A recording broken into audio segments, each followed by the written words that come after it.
నమస్కారం అండి. ఇది వచ్చేసి పెన్సిల్ కట్ చేసాం మేము, కావేరి రకం సీడ్. ఇది వచ్చేసి సుమారుగా 45 రోజులైంది మేము నాటి. మాకు వర్షాలు ఎక్కువ పట్టడం వల్ల తేమ పట్టేసింది. ఇక్కడక్కడ కొంచెం చెట్లు చనిపోయినాయి. ఉండే కాటి కొంచెం తేమ లేని కాడ కొంచెం బాగున్నది. ఉదయం నిద్రలేస్తూనే వస్తాము. పొద్దున్న 6 గంటలకే వచ్చేస్తాం మేము. ఉదయం 6 ఇంకా సాయంకాలం 6 దాకా మేము పొలం దగ్గరే ఉంటాం. మేము పొలం దగ్గరే ఉండేసి ఈ విధంగా పంటలు చేస్తూ ఉంటాం. మాకు కోతులు బెడత ఎక్కువ ఉంటుంది.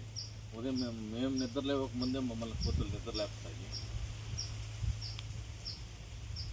మేము కొంచెం వచ్చేది ఆలస్యం అయితే కోతులు పంట మొత్తం నాశనం చేస్తాయి. అందువల్ల మేమేం చేస్తామంటే వాటికి ముందుగానే మేము వచ్చి నిద్రలేసి ఉదయాన్నే పొలం దగ్గరికి వస్తాము. టయానికి మేము భోజనం తినేది కూడా అవదు మాకు ఈ కోతుల వల్ల. పంట విషయానికి వస్తే చూడండి, అక్కడక్కడ తేమ ఎక్కువ చూసి పంట చెడిపోయింది కొంచెం లైట్గా. అయినా పర్లేదు, పంట బాగానే ఉంది. ఎందుకంటే వర్షాలు అన్ని చోట్ల ఎక్కువగానే పడుతున్నాయి. పడే వరకు బాగుండదు కాబట్టి మనము ఈసారి రేట్లు కొంచెం బాగా రావచ్చు అనుకుంటున్నాను నేను. మాకు 30-35 రూపాయలు చిక్కితే చాలండి, మేము పెట్టిన పెట్టుబడి వచ్చేస్తుంది. ఉదయం రాగానే ఈ విధంగా కసు అంతా పెరికేస్తాము. దళల్లో చూసి ఈ విధంగా చేసుకుంటూ ఉంటాము. కాలీఫ్లవర్ వేసాము, పక్కన బీన్స్ వేసాము.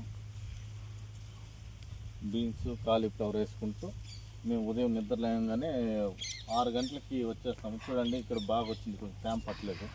అక్కడైతే ఇంకా చాలా బాగున్నది పంట. మేము మొత్తము అప్పు చేస్తున్నాం పంట.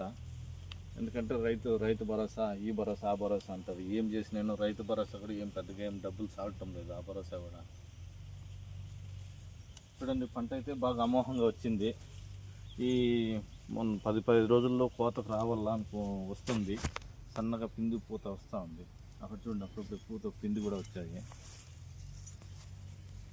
రైతే రాజు అంటారు. రైతుకి పెద్దగా గిట్టుబాటు ధర ఏం లేదు.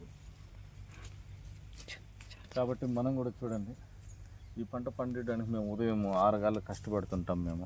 మా ఫ్యామిలీ మొత్తం ఇక్కడే వచ్చేస్తాము.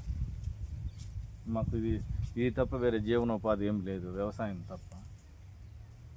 వేరే ఏదన్నా పండించుకోవడం మాకు తెలియదు కాబట్టి మేము వ్యవసాయమే చేస్తుంటాము.